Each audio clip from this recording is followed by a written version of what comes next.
Hey, it's Barb from Wonderful Works. Today we're going to talk about something that's super easy and super helpful for our students who are on the autism spectrum. But before we get started, I'd like you to stop. That's right, stop and close your eyes. Take a moment and think back to a time where you were somewhere where you were completely overwhelmed. Where were you and how did you feel? Were you grumpy? Did you try to leave? Did you completely shut down?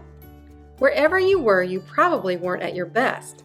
Well, I want you to hold on to that memory as we take a look at today's video, because today we're going to learn how to look at our environments through the perspective of others, including those who may be on the autism spectrum.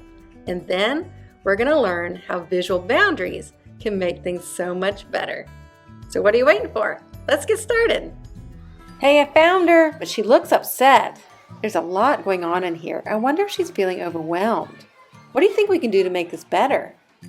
People who have autism or other developmental disabilities process the world differently. This means that environments like large, undefined spaces can sometimes be overwhelming or confusing. So if you have a student who's repeatedly trying to leave their area or trying to leave the classroom altogether, then this is a sign that they need help processing their environment. And a great place to start is by defining the visual boundaries.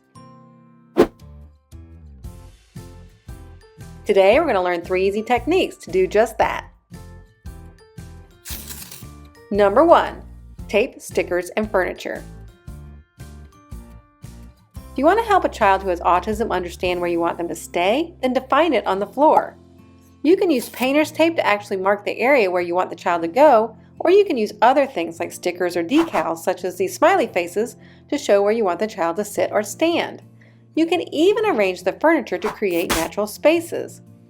These techniques won't harm your floor, but they will give the child a visual reference to understand the boundaries. Now, be sure to explain the expectations too, show the visual boundaries, and then say something like, "We don't go past the blue line during small group." Number 2, carpet squares. Want a visual boundary that moves with the child? Then carpet squares are your new best friend. Children's and youth ministry is usually a place filled with lots of action, and that means that children are expected to be in different places at different times. And that can be confusing. So one way to help is to have the visual boundary move with the child.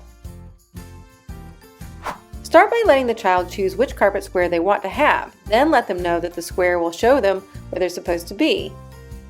During small group, place the square under their chair. Take it with you to large group and place it under their seat there too. If they go on the stage, that's right, bring it along. No matter where you want them to go, bring their square with them. This is a simple visual reminder to help communicate expectations. Number 3, something fun. Everyone likes something fun, so another great way to help a child understand where they should stay is by incorporating something that they love into the visual boundary. For example, if a child has a favorite thing like dinosaurs, you could put a dinosaur sticker on the floor or on the carpet square and say something fun like, "Let's sit with the brontosaurus." This will not only help the child know where to go, but will help motivate them to want to do it too. So that was some pretty good stuff today, but there's one more thing before you go. The next time you're in your classroom, stop and take a look around the room, but this time from the perspective of a child who processes the world differently. And keep this in mind when you do. Kids who are on the autism spectrum or those who have developmental disabilities often are more sensitive to their environment. They often struggle to pick up on social cues, and some will elope, which means to run away, when they feel overwhelmed. And many learn best with concrete and visual reminders. Now, take a look around your room and imagine it filled with children on a typical Sunday morning. Are any children who may have a developmental disability expected to stay in a part of the room that is louder or brighter than the other parts? Does the area where you wish them to stay have a visual boundary that shows them where they should go or where they should not go? Or is it assumed that they'll know what to do by following the other children?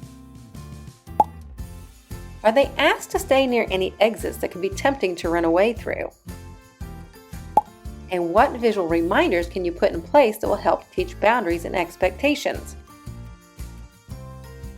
Helping children who have autism adapt to their environment doesn't have to be hard. Sometimes the simplest things can make the biggest difference. So let's get started. Thanks for joining us today. See you next time.